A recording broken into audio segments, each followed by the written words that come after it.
Kerrie McCallum, we're live. Hello. Welcome. Thank you. Anthony Baharich describe you to me as the most powerful person in food publishing. Anthony's very kind. He loves talking me up. He's my big advocate. Yeah, he's an amazing guy. But he also doesn't tend to sugarcoat things unless they're valid. Tell us a little bit about, because you're not from food. No. Nor am I. And so I had this imposter syndrome feeling. Tell us a little bit about your background and your life in fashion. My background, is media. I've worked in media all my life, and obviously started in magazines. Or I studied journalism, and I was a writer and a journalist, but predominantly in women's lifestyle magazines and fashion titles. So probably 20 years worth of that. I became an editor really young. I was probably 28. Who for? That was my very first title that I edited. This is back in 2003. Was Disney Girl. Then I don't know, but I can only imagine. It was the boom of the tween print, titles, really. This is going back, 2003. Then I was only on that 6 months. I got moved, this is at ACP, moved over to Shop Till You Drop, which sort of went from a one shot to sort of this juggernaut with monthlies and everything, online shopping and offshoots and all that. Then I went over to edit InStyle magazine for there about 5 years. Then I moved to News Corp to edit Sunday Style, which was the style supplement in the Sunday newspapers. And then while I was there at News, my CEO, called me into her office one day and she said, I've got a job for you. And I was like, okay. And she said, I want you to edit Delicious. And I was really, really surprised. But then not when she kind of elaborated as to why. And then that was 5 years ago, and I loved it. You loved it. And I just eventually let everything else go because it became such a big job. Delicious grew. We were on the verge of buying it outright. News Corp was buying it outright. We'd been in a JV with the ABC for 13 years. Yeah. And News Corp had really wanted to own the brand, and they were very close to buying it out. And they had these amazing plans for it. And I listened to my boss and I thought, oh my gosh, that sounds amazing. And at the very least, a great learning experience. And I thought, okay, I'll give it a go. And, I've always liked doing jobs that people think I can't do. Yeah. Some weird way it motivates me to take that alternate path. But also the right time in my life, the right company. Fashion and women's titles had been fantastic, but, I'm in my 40s now and, your interests, I still love fashion, but your interests sort of evolve, and it was all of that, a combination of those things. But I totally got addicted and got hooked. Delicious, what better name too, but a beautiful brand, but with the opportunity for this incredible growth at a time when media wasn't growing really. Yeah. Where did it start from, Delicious? Well, it was actually an ABC idea. The ABC wanted to capture that very genesis, that early growth period when people were getting really into food and produce and also celebrity chefs. It was before MasterChef. It turns 18 this year. So it was, on that cusp of people in Australia really getting interested in food as a lifestyle. And just to tell really great stories about food and the people involved with it. So it started with the ABC. They wanted to partner, FPC, I believe it was at the time. News Corp bought FPC outright. But there was a long partnership for 13 years that was successful and fruitful. But News Corp, in order to grow the brand, really wanted to own it outright, I think. And from then on, 5 years ago, since they bought it, they've invested heavily in it, and which makes a lot of difference to as an editor, if you have that support behind you. Of course. Why were you surprised? Then my boss approached me. Yeah. Well, it's just I'd always been a fashion magazine editor, and it wasn't what I was expecting. But then when she sort of said to me, food is fashionable, and I want you to put the fashionability into food. I want you to build out this brand as not just a recipe brand, but this lifestyle brand, like the people, the restaurants, the travel, the table settings, the dinner parties, the experience, the conversations, the parties, the events, the drinks, and I just started thinking, oh my goodness. And she said, and you're always hanging out with chefs and talking about food. And I thought, well, actually, I am. And I started thinking about it, and I thought, that just sounds that sounds amazing. And then I was doing it in conjunction with my other job at the time, and it just gradually, delicious as we grew and built it up, it took over my life, and my passion for it began to exceed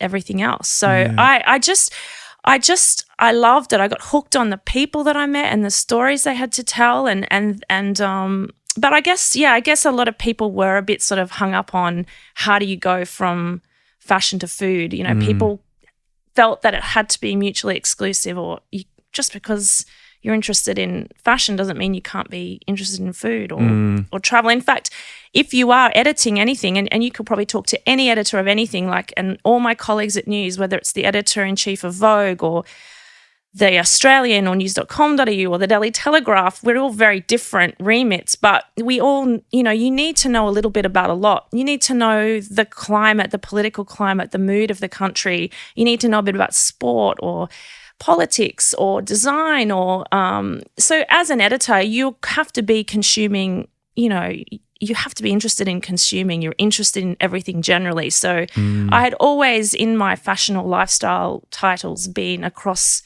what was happening in lots of different categories. You would never be a good editor if you only knew one thing really well. Yeah, you need to know the mood or the mood of the nation and the world really, and what people are thinking about, and how all those things intersect. So it wasn't not like I knew nothing about food. I just had a lot to learn. You knew enough to lubricate your way through. Correct. Did you find the industry welcoming? Oh, yes. Because you're a gregarious pretty blonde, or? Oh, well, that sounds good. I like that description. I'm very chatty, and I bonded very quickly with a lot of the people I met. I just felt like these are my people. Who were the true enablers for you? Well, Anthony. Yeah. Anthony was someone I met early on, and it's funny, when we first met, he and I kind of, there was a little bit of, I wouldn't say we got on the first time that we met. He was sort of like, who is this? And some interloper. Yeah.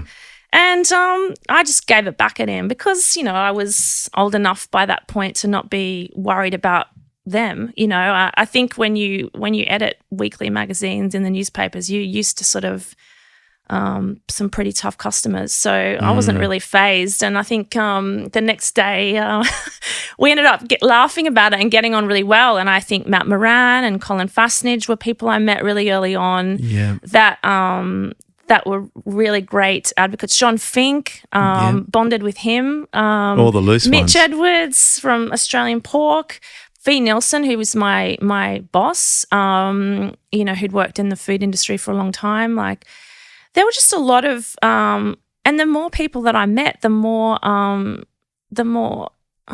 they were just amazing people. They had these incredible work ethics. Yeah, they do work super hard. I really admired that, but they were unfiltered, as opposed to a world where, a lot of interviews you ever do with celebrities are heavily staged managed, and you have to get all the questions approved, and people turn up to the shoot and they might not wear certain things, or they don't like it, or you're copying it all the time, left, right, and center, and it's a very staged, managed world. Yeah. And I liked the kind of I liked in food that people just they weren't filtered, they were authentic, and they just told it as it was, and that might mean that they'd been a heroin addict, or they might have divorced their wife, or their people weren't afraid to just be authentic and say who they were. And I really enjoyed that a lot. I found it so exciting and refreshing agree. Really, really hard work ethic, a lot of fun, but also very creative and aesthetic, and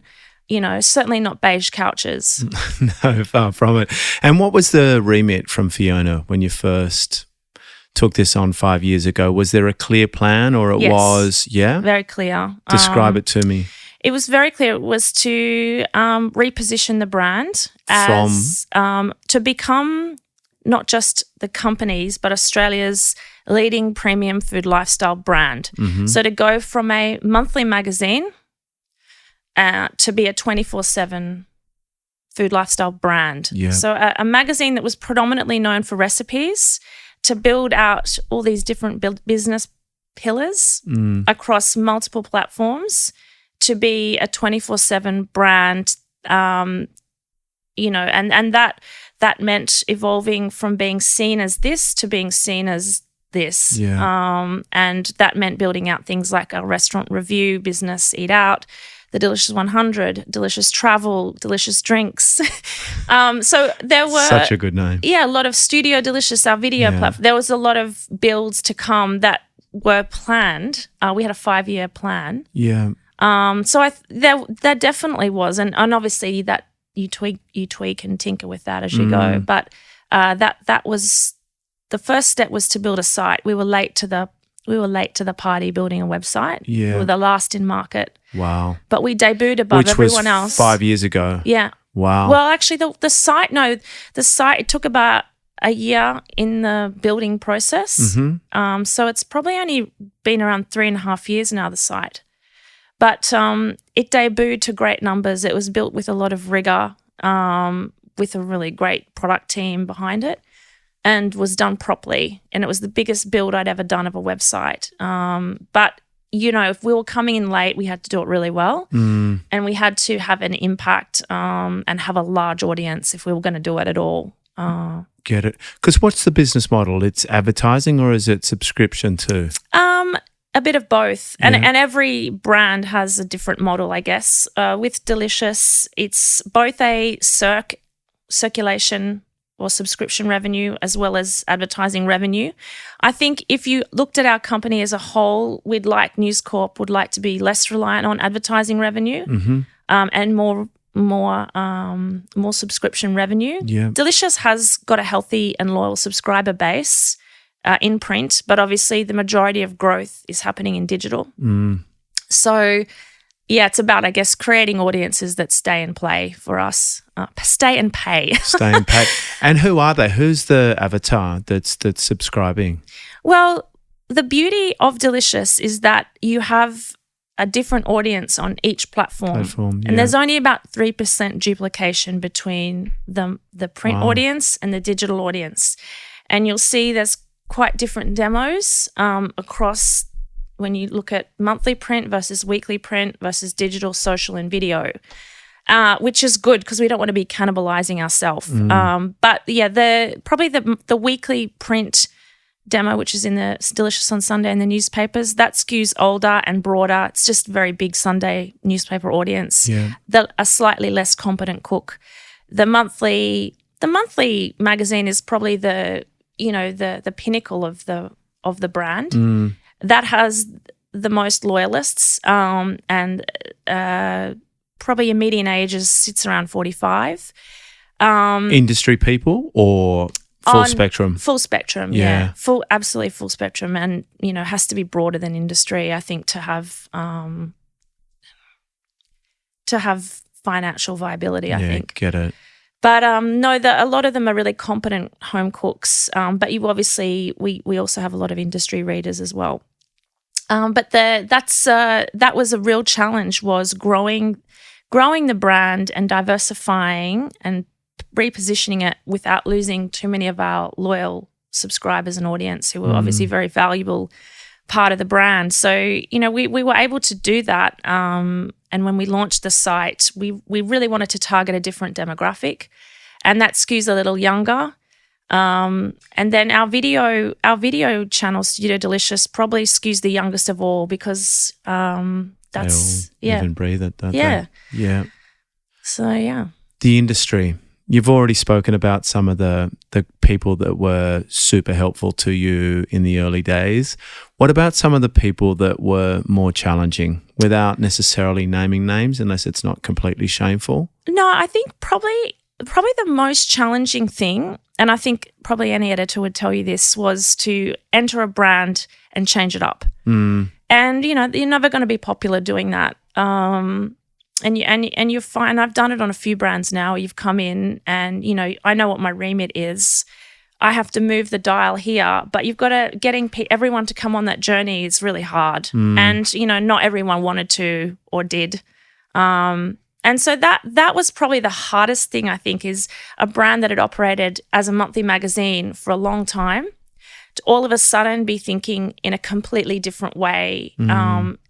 And I think that has been probably an industry-wide issue, is that transition from print to digital, and to be a digital-first brand.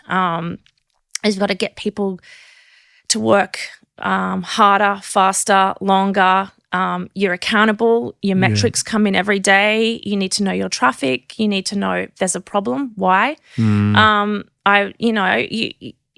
It was a really hard thing, I think, for people to get their head around when magazines had operated in such a particular way for so long, that all of a sudden someone's coming in and blowing up your world. Yeah. I think probably that was the hardest, is not everyone wanted to come on that journey, but that's always going to be the case, I think. And there were equally people who really did want to too, and who were really enthused and excited about doing something differently or growing. But I think, in order for your brand to survive, we've all had to evolve and change the way that we think. If to be just a monthly print magazine now is not a reality. Yeah, get it. And how are people consuming now? Is it across all different, from print to handheld to computers and everything in between? Yeah, like it's. I think it depends on the demographic and the generation and what they want when. For example, I think there's a certain demographic that love and value print, but that demographic isn't growing, and that tends to be the median age is 45, and they like that tangible, that feeling and Sitting that experience and that coffee on Sunday taking morning, that time and it's time out and it's me time, and they like to keep all of the magazines, even if you can get recipes and things online. In fact, one year we had, an extra. I ran out of space. I had, shock horror, a lucky situation where I had too many ads. Doesn't happen all the time. But I had one of those, issues where I had so many ads, I had to take a page out, and I just hurriedly made a decision. I'll take the index page out, which is the index page is where we just list each recipe that's in the issue and the page it's on. Because I just thought, didn't think anything of it. Yeah. And then basically our phone rang like a hotline for a few weeks afterwards, to the point where we nearly had to put in a recording message to say, sorry, the page will be back. I made a mistake and I'm sorry and I won't do it again. They complained about it. Yeah, they were like, I'm not subscribing again. So people, there is definitely that audience that like to have their content like that on print. It doesn't matter that you might be able to find it elsewhere. They use that page to bookmark what they're going to cook or what they're going to read or where they're going to travel.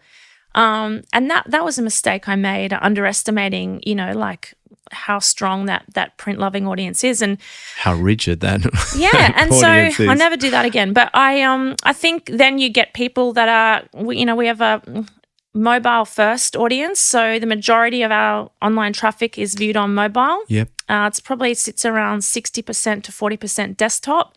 They're a younger demo though, and Facebook or social media for us, we've like a 1 million social audience. The referrals that, we get through people reading and clicking through makes up or accounts for approximately 30 to 40% of our traffic. So people might be sitting, scrolling, clicking through and reading that on the train or the bus or wherever they are, at a cab. And that's news. Then recipes are very seasonal, and sort of certain days of the week, recipes are more successful online. Other days, restaurant reviews or lists or compilations on where to get a great coffee or a croissant and whatever. So people, it's just knowing what people want at what time of the day and where, and getting on top of those patterns, which is really exciting and incredible. You can get all this analysis and data now to know, all right, travel, great picture of a hotel bar on Tulum or a bar on the sand on Tulum on a Sunday afternoon. Mexico with a great margarita is going to go off at 3 p.m. on a Sunday. Yeah. Versus, a healthy smoothie on a Monday morning. So different things really resonate at different times with different people, and it's just knowing the best you can about being there when they want that info. Yeah, got it. And what social platforms are you using? Instagram, Facebook? Yeah, definitely Facebook's the most important still at the moment. Both paid and organic? Majority is organic for us. Yeah. We have a small budget paid budget if we're launching a new vertical, for example, or so on. But we don't have a lot of money to put towards paid spend. Yeah. But generally organic. Then Instagram, to a lesser extent, but still valuable. And then social-led video for us is incredibly important. Probably my next platform to conquer that I haven't is YouTube. Mm-hmm. That's my next It's focus. the TV for the younger generation. And how do you think about things like LinkedIn? Is it not something that plays to your space? It is, but probably more from we use it more from a recruiting perspective currently. Recruiting people, not subscribers. Recruiting people. Yeah. We haven't used it actually for recruiting subscribers. But or that's pushing content. But that's an interesting thing. I mean, Pinterest is another one that we're increasing our referrals via. But LinkedIn I haven't, and maybe it's something to think about. I'd have to sort of look into what sort of volume of referrals we would generate. Got it. Back to the industry, there's so many challenges it's facing at the moment, and you get both the joy and I imagine the heartache of seeing the good, the bad and the ugly. What are you really seeing from a challenge perspective? There's the really highly documented, like the salaries and wages issues with Rockpool and George in Melbourne, etc. But what else are you seeing out there or hearing regularly? Yeah, it's interesting that I've heard a lot of people struggling. A lot of chefs or restaurateurs you chat to about all the different challenges they're facing, and in not a completely dissimilar way. It reminds me a bit of media 10 years ago or what have you, when all these different elements came into the mix and we all had to completely change everything.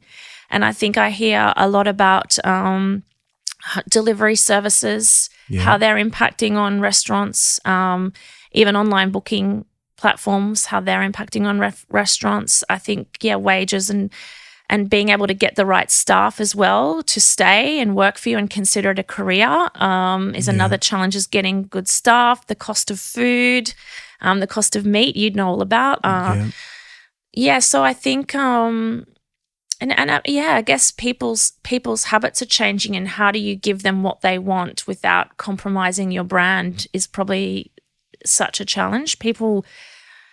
People's attention span is short. They're fickle. They want instant gratification. So I think it's really hard. I think the business in general is challenging for a lot of people. Do you see similarities between fashion? Because it's the same beast in many ways, isn't it? There is low barriers to entry quite often, like you need money, no doubt, to fit out even the smallest restaurant, but reasonably low barriers to entry. Competition is incredibly high. Skills to match the enthusiasm and passion for the product from a business perspective tend to be out of whack with that creative side. And it just seems to be a recipe for disaster for many people. And I'm just wondering whether you see similarities between those two, what you saw in fashion and what you see in food. Yeah, I mean, fashion has different challenges. Retailers are facing so much competition from overseas, online retailers, and that if your online offering isn't strong or what the consumer wants or priced right, they just go elsewhere. I think retail is really tough. Very tough. But that said, there are also positive stories at the luxury end of town as well, and particularly with Chinese tourists and international tourists spending at the luxury end of the spectrum. Yeah. So it's not all doom and gloom, and I don't think it's all doom and gloom for restaurants either. I think it's an adjustment period, like any business, of figuring out, how can we give people what they want, without compromising our brand. And there's certainly restaurants that I go to. Obviously, I eat out a lot, and there's places that are incredibly busy all the time. So there's people that you can't get into. Correct. So there are obviously people that are delivering something that what people want, and that is, I think, is a mix of. It's elusive, isn't it? It's like a cover too. It's elusive to give people, the cover of the magazine that's going to really work. How do I get inside their head? Yeah, consistently inside their head. And get people to spend $8 on this magazine every month when they can get so much content for free. I think, it's a constant, like, how do you get inside people's heads to know what do they want right now and capture that mood of the moment. But I think if I think about a commonality of places that I go into that it seems to be consistently packed, that's delivering what customers want. It's definitely of a high quality but without being pretentious. Yeah.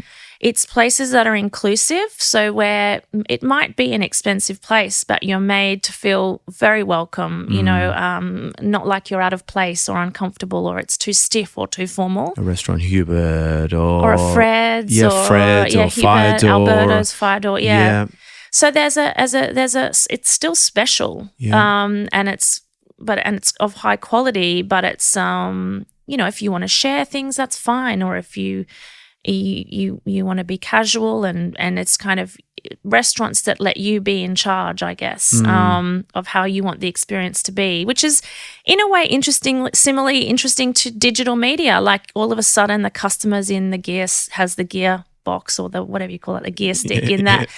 They are telling us what they want to read and see, not the other way around. Yeah. If you as an editor try to dictate, well, this is what I think you need to read about, this is what content should be, it just doesn't work, and you lose an audience. And I think restaurants are similar to that. If you're kind of trying to tell people this is what you should be eating and this is what we want you to eat, it doesn't work. I think it's the restaurants that sort of gently guide people and provide an incredible experience with warmth and hospitality, but still of a high quality, and allow people to dictate their choices. If they want to mix up the menu or eat it in a certain way, that's fine. And I think produce-driven restaurants, ethical restaurants that have ethical practices are slowly really resonating with consumers. And just somewhere you got to have a damn good time. Like, that you can kick back and have fun, because people just want to have fun, They do. They need that release and they need comfort and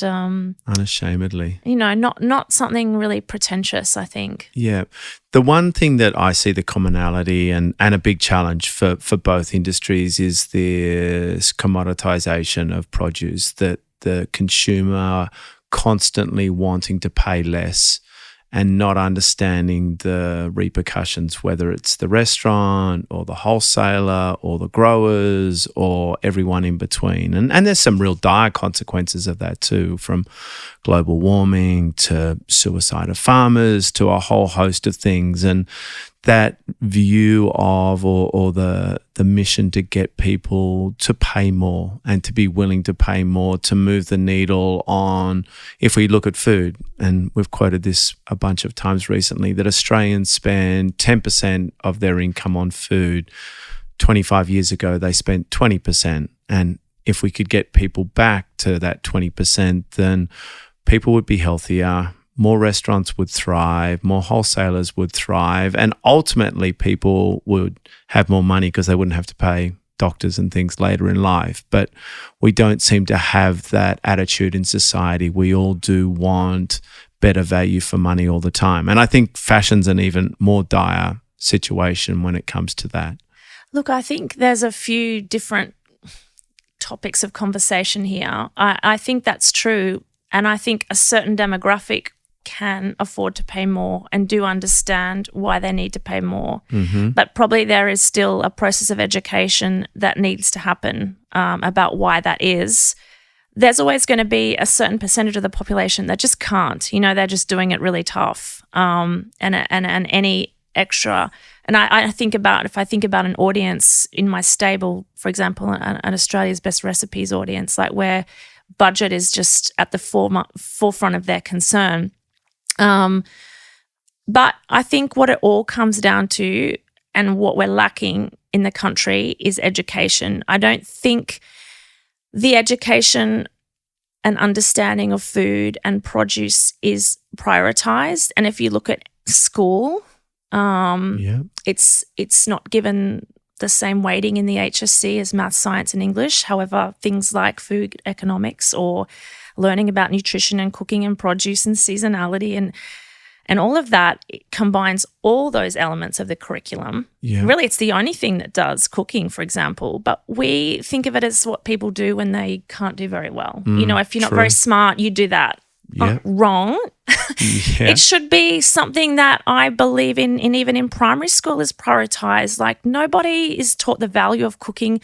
Nobody knows how to cook. It's something that is just not important. And people knowing about ingredients and where to get them and why to get them in season and how to buy them local and how to demand that.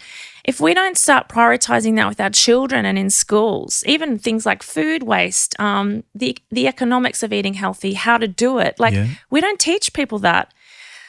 I mean, Alla Wolf Tusker actually had a great suggestion. She feels that we should have a minister for food, which I think is actually legitimate.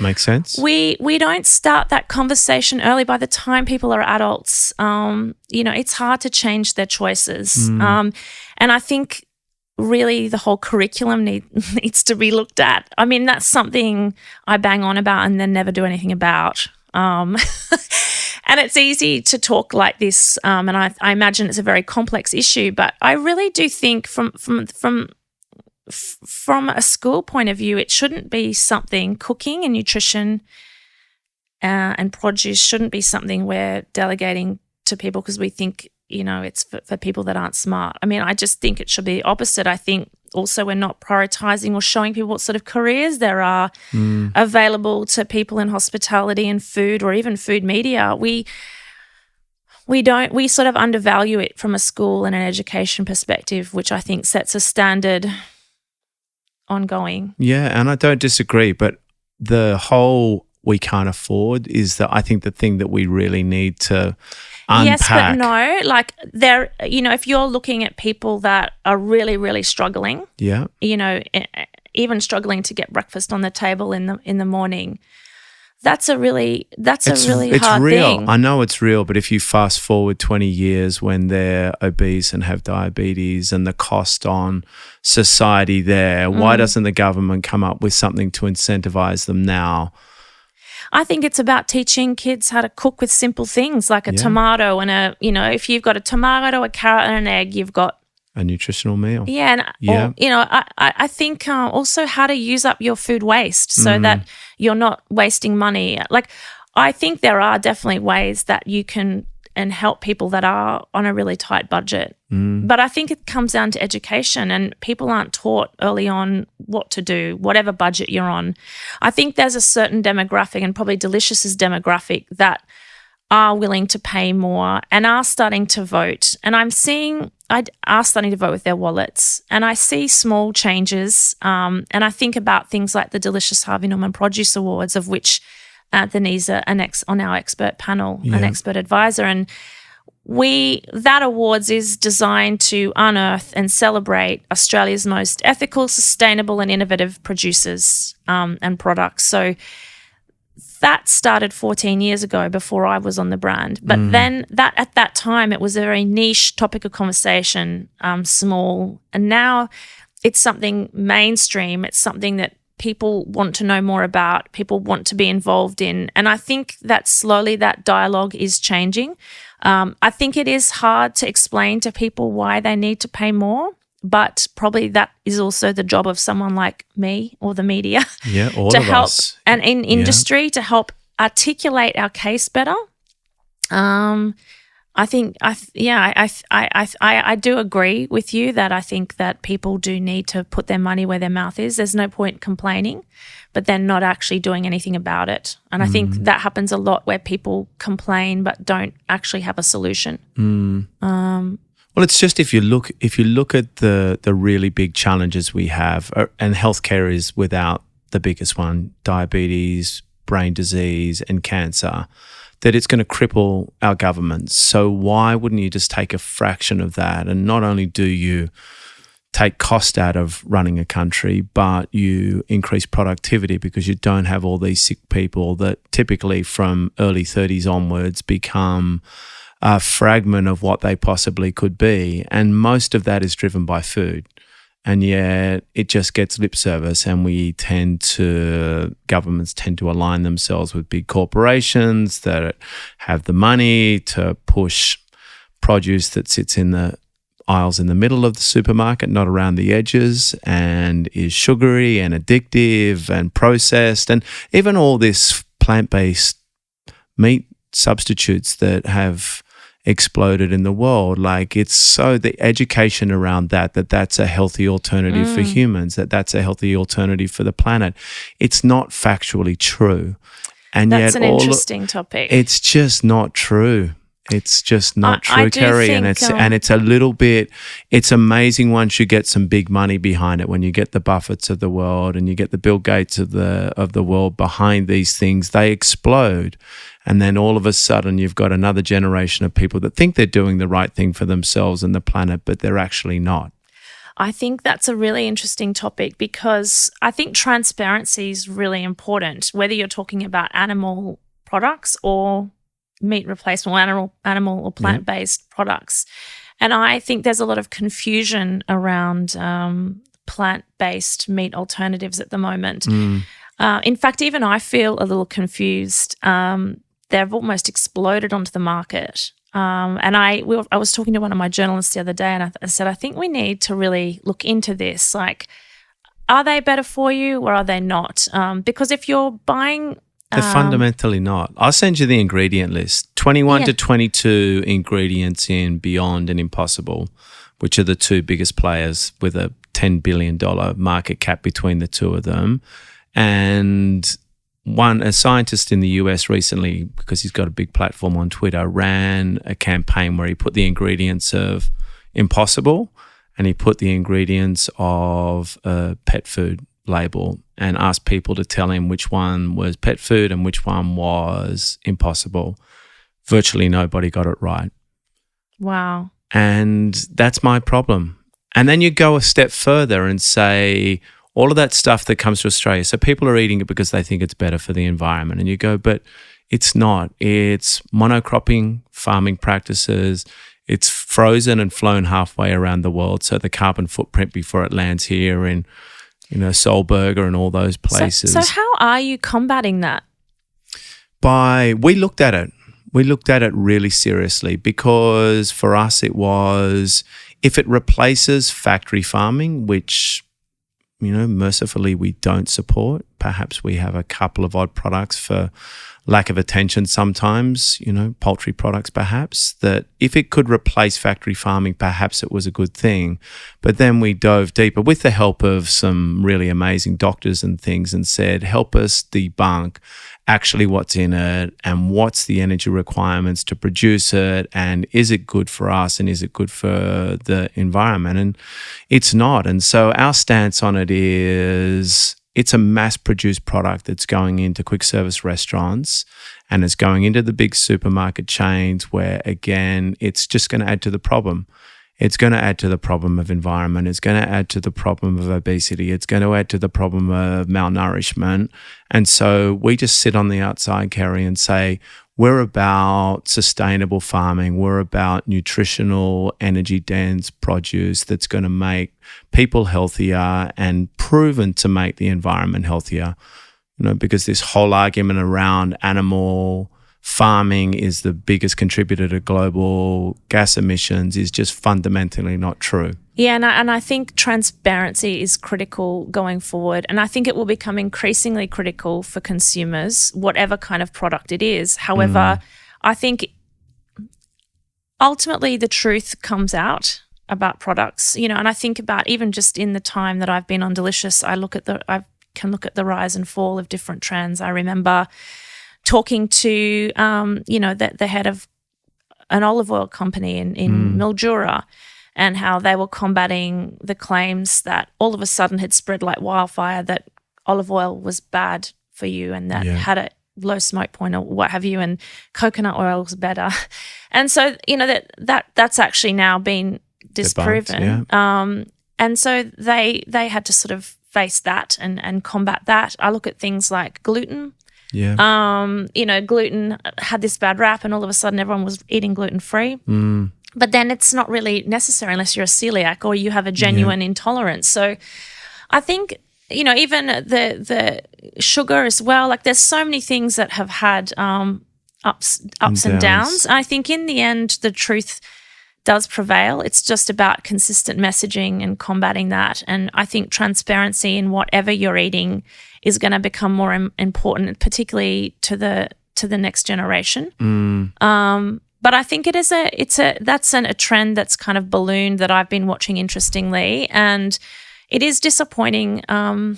It is disappointing when something is pegged as being better for you when actually it may not be better for you at all. Yeah. But I think with the plant-based meat alternatives, this is something probably that I actually need to cover as well, from a delicious point of view. You should, because producers and our farmers, particularly those that we support through the Produce Awards, are farming ethically and sustainably. And that's really what we support, meat or plant product or animal or plant product. Yeah. If something has been grown ethically, then it's good. Yeah. And I think that's got to be the message, that the only way for whether it is the planet or it is the people of the planet is for them to be healthy is nature's way. So if you've got to process it, then you've dislocated it and you can't be healthy from that. Eating plants and animals is the only true way to be optimally healthy. And I like Anthony's point of view, which is to eat higher quality meat and less of it. And that's what I practice personally and at home. Yeah. Yeah, and I think more and more people are. And that doesn't necessarily eating it less frequently for some people. It's that smaller sizes like the Asians do. It's interesting as well when we look at, we sort of do a seasonal trend forecast at news about all of our food brands, Food Corp. And when you put all of our food brands together and all of the sites, you're getting this incredible 88 million data points every day that you can mine for information. And the growth in search terms is in both, the highest growth is in vegetarian and vegan search terms. And people often ask us, does that mean everybody is going vegetarian? And we always say no. People are interested in more plant-based eating, and they're looking for ideas. They want to know what they can do with vegetables. They're flexitarian. They may be incorporating a meat-free day in their repertoire. What are they going to eat for a main meal? So it's not necessarily, even though the interest in vegetarian and vegan food is increasing when you look at all of our data, we don't believe people are exclusively eating it. They just want ideas to bring more vegetables and plants into their life, which is great. Whether you're eating meat or not. More plants is a good thing.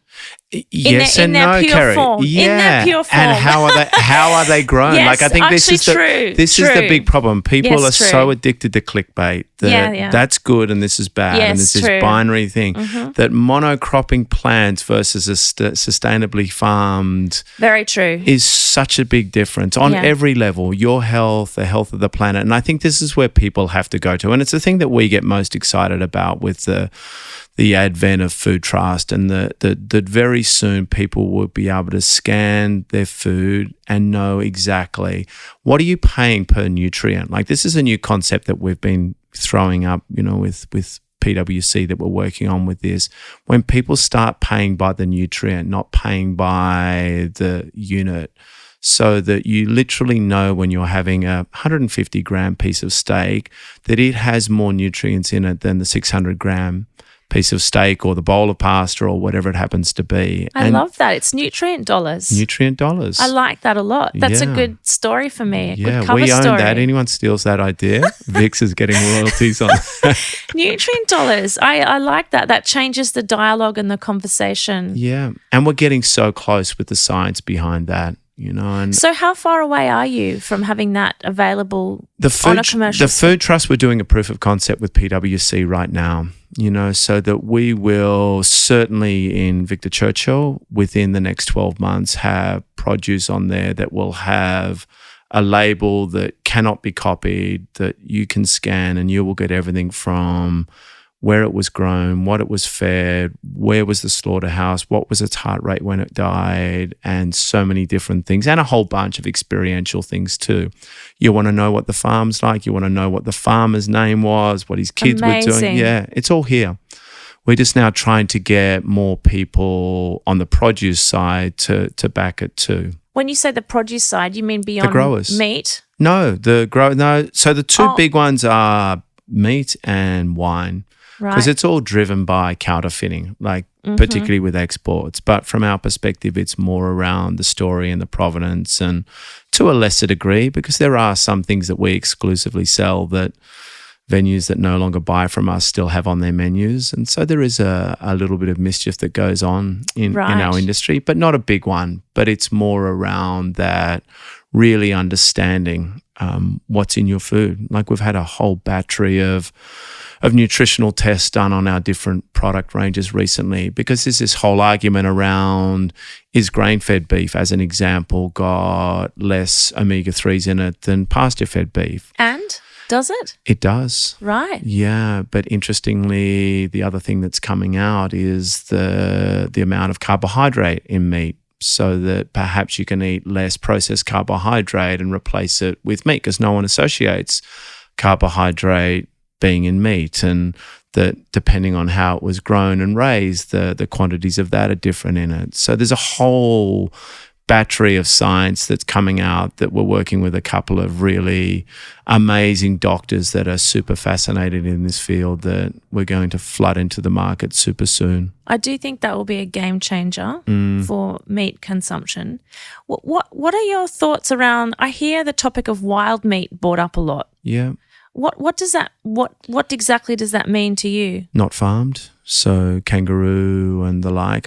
I think it's madness that we don't embrace it. That we've got, take kangaroo as an example, 0 carbon footprint, 100% pasture fed, core pasture, whatever, berries, grass, the whole thing, and they don't have to be farmed. That they run wild, they're out there, and they're nutritionally amazing. The bioavailability, particularly for Australians, because they're native to us, as I understand it, is amazing.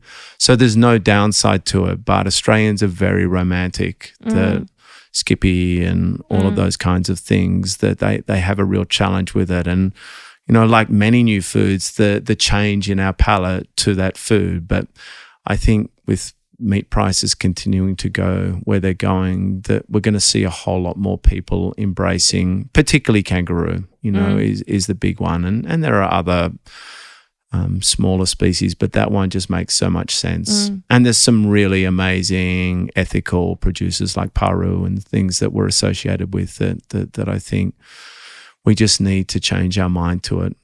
It's interesting. I've sort of had a few arguments with Anthony about this over time, about introducing different types of meat to the column that he does with Colin Fassnage for Delicious. And I think what people were open to now versus 2 years ago has even changed. Like I remember doing a goat recipe with Lennox Hasty and people got really cross.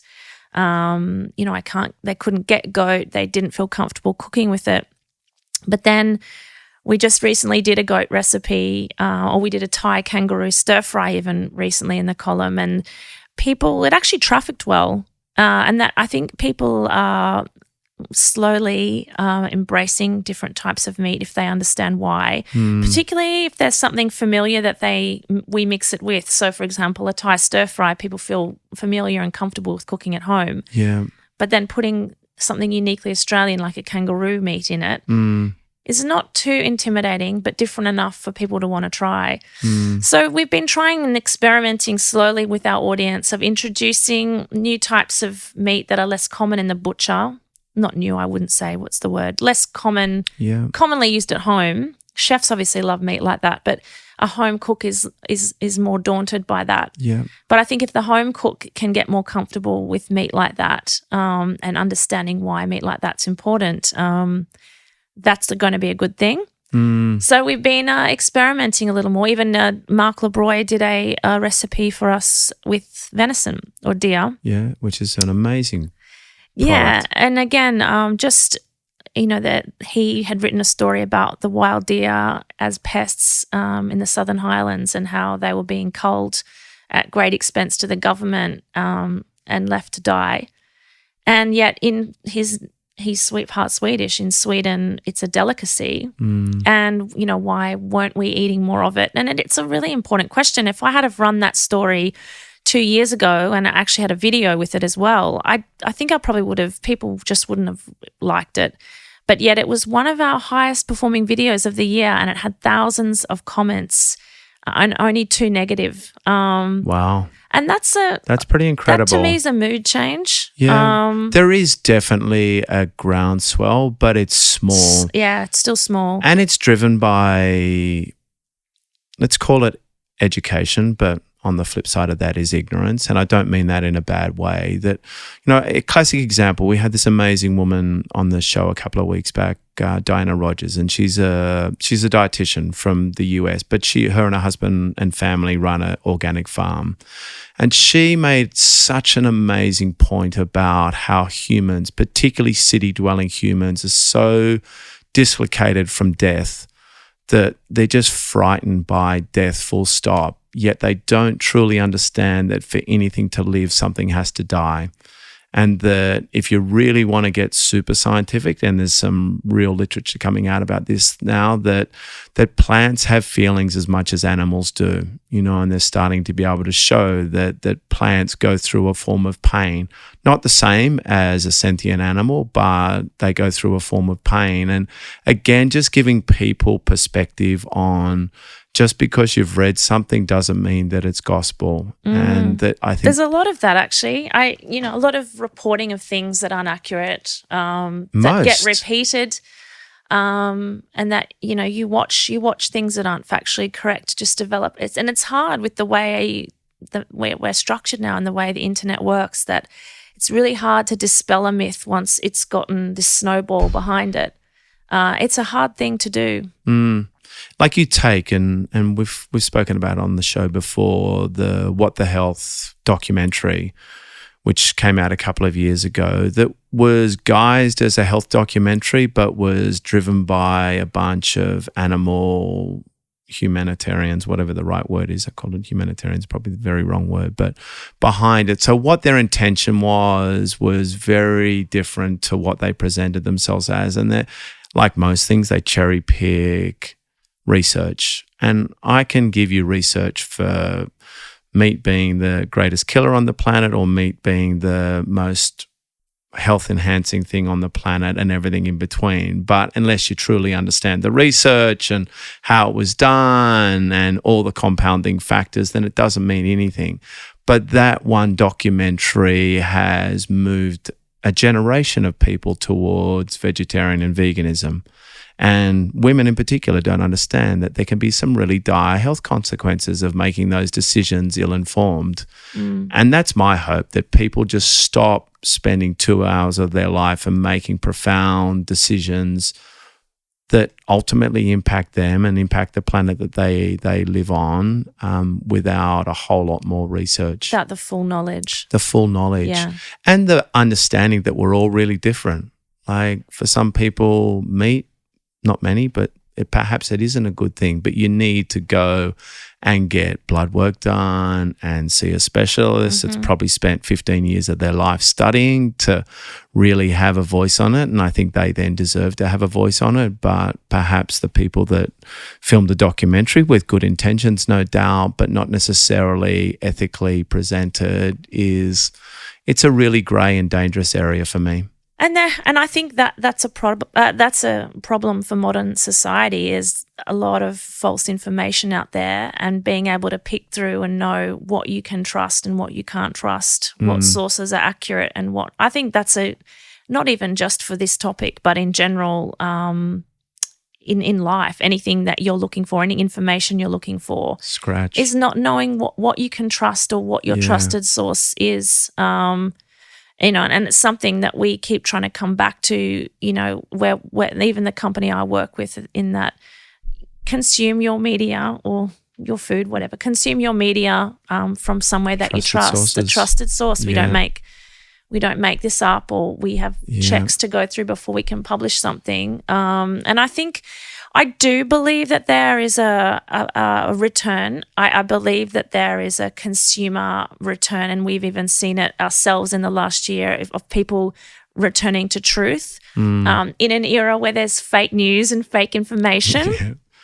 People are confused, and my hope, for both media and for food and produce or food products, is that people will become more skeptical and a little more discerning about what they trust and what they see and read, and learn to disseminate that information more accurately and to get their information from a trusted source. And I think your ideas around transparency are going to be groundbreaking because there is no disputing the information on that fingerprint or that barcode or whatever you call it, is that this is the truth. This is, no one can dispute this. It's factually correct.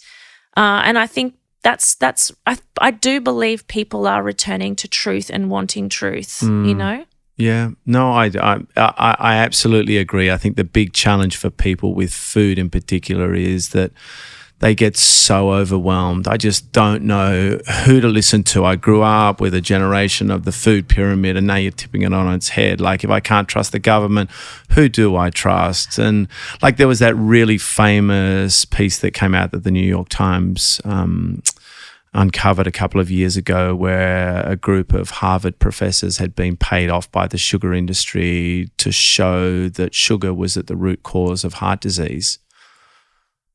And it literally changed the eating habits of a generation of Americans, and yet they came out decades later and were uncovered where it fundamentally wasn't true. Sorry, it was showing that fat was causing heart disease and that sugar was good for you, whereas the studies clearly showed that the root cause of many, but particularly heart disease, was the processed sugars. I think you're right to say there's never been more confusion around what people eat. And we notice that in all of our analytics and all of our data. What I find heartening is that trends seem to peak and trough. So things like sugar, anything with sugar in it anything that was sugar-free that we published did incredibly well as a recipe. Then I think, there was an understanding that it doesn't actually, if you eat it in moderation, using agave syrup or maple syrup or, other forms or alternative is still a calorie. It's still something that is not going to, you're not going to magically change your life, and it may not even taste better. And I think people are sort of starting to see through certain dietary trends peak and trough, like gluten-free. Anything we published that was gluten-free peaked, and then that's now declined.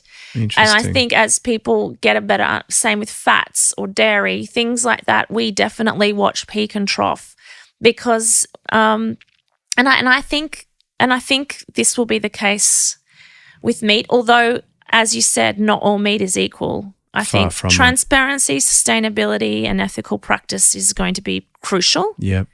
But I think that people are going to eat more vegetables, more plant-based produce. Yep. I'm not talking about plant-based meat alternatives, but plant-based produce. They know that is good for you and that is good for you. But eating in moderation and not being a slave to fads, I think is actually going to come to the fore. I think people are just sick of it. And I've even seen a return to baking. When I look at all my analytics over the last few years, I've seen baking really took a hit, recipes, because people were just confused. Like, can I eat sugar? Can I have flour? Does it need to be raw? Can I have dairy? And even if you didn't have a problem, you started to question yourself and think. Marketing's a powerful beast. Yeah, and I think there's been this real return to baking. And because people are realizing, actually, I paid a fortune for that coconut oil and that agave syrup and the cacao I nibs better and all. use it. And actually, it doesn't change my life, and I didn't really feel any better, and it didn't actually taste that good either. And I think unless you have a true medical issue or a true medical problem, eating things in moderation, eating good quality food, baking is fine, like some good butter, sugar and eggs and flour, can make a great cake. And so I think we've seen a return to baking after it took a hit because people were so confused. Interesting. So I think I do watch things peak and trough, and I don't think people will stop eating meat, but I think people are going to really care about where that meat comes from. Yeah. That's my 2 cents. People can't stop eating meat. Like, to truly be healthy, and this isn't just us saying this as a very vested meat company, because this platform isn't meant to be about VIX in any shape or form, but the science will show, and there are people way out on it, and even some medical doctors and some of the ones we're speaking to that believe you can be a carnivore and be optimally healthy, because it does have all the trace minerals, it does have carbohydrate, of course it has the protein, of course it has the fat, and it's in the most perfect portions. And if it's sustainably grown, and there's a bunch of people, and I certainly don't subscribe to that theory, I think it's madness, but I think it's a far better diet than the standard Australian or American diet that is heavily processed. But I think the one bang in the middle, which is just organically grown, ethically farmed plants and animals. Good quality, minimal intervention. That's all you need on the plate. And then everything around the side, like you were saying, a little bit of sugar, a little bit of baking, maybe a little bit more booze, but it's all good for a lot of laughing. According to my last clickbait article, red wine or white wine is good for you. Gin's particularly good for you, so I believe. Yeah. No, I'm joking. Really? No, but I reckon there's plenty of studies that you see, like you were saying, you get the whole spectrum of those studies that say wine is good for you. And, I'm as guilty as running those stories as the next person. They're fun, aren't they? Part of it was what the head says, though, and I truly believe that. Like, I was in Cuba earlier this year, and there are 120-year-olds that have smoked 15 Cubans and had 15 shots of tequila a day, and it's that whole theory of it's better to do. The Queen has 4 drinks a day, doesn't she? Look at her. Yeah, She'd need to, though, putting up with all those little wankers. But I think, look, you're eating in moderation and, enjoying life. There's a lot to be said for that. And eating well, eating locally where you can, and supporting growers that where you can. All of that, I think, is for me the way that I think is our I guess message at Delicious is that's what it is. Yeah. And I think unless you do have a medical condition that prohibits you from having something, have it and enjoy a bit of it. I agree. Got to laugh a little. Yeah. I always say this. I'm yet to meet that truly happy, healthy, fun to be around vegetarian teetotaler. Oh no, I know a happy, healthy vegetarian, but she's not a teetotaler. Yeah, see, there you go. Oh, my boss. Yeah. She's a happy, but really? she is a happy vegetarian. Yeah, well, she's got the booze just to balance it out. You can't get rid of them all. No, you can't. Yeah. You can't. What's next for you, Kerrie? Are you going to stick with food? Yeah, I mean, I see, touch wood, a long, happy, healthy future on Delicious.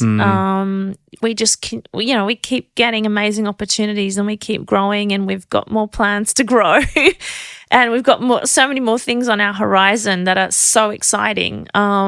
So I in some ways I just feel like I'm only getting started still for Delicious. Yeah, it's a fascinating time to be in food. It really is. It is food, it's health, it's environment, it's all of the big It's still issues. hedonistic too. It's hedonistic, it's altruistic, it's the whole shooting match. A lot of great personalities, a lot of interesting people. A lot of lunatics. But the world needs a few lunatics, A lot of issues too. Yeah. We've got some really big issues, the whole mental health issues and things, That's which is right, something yeah.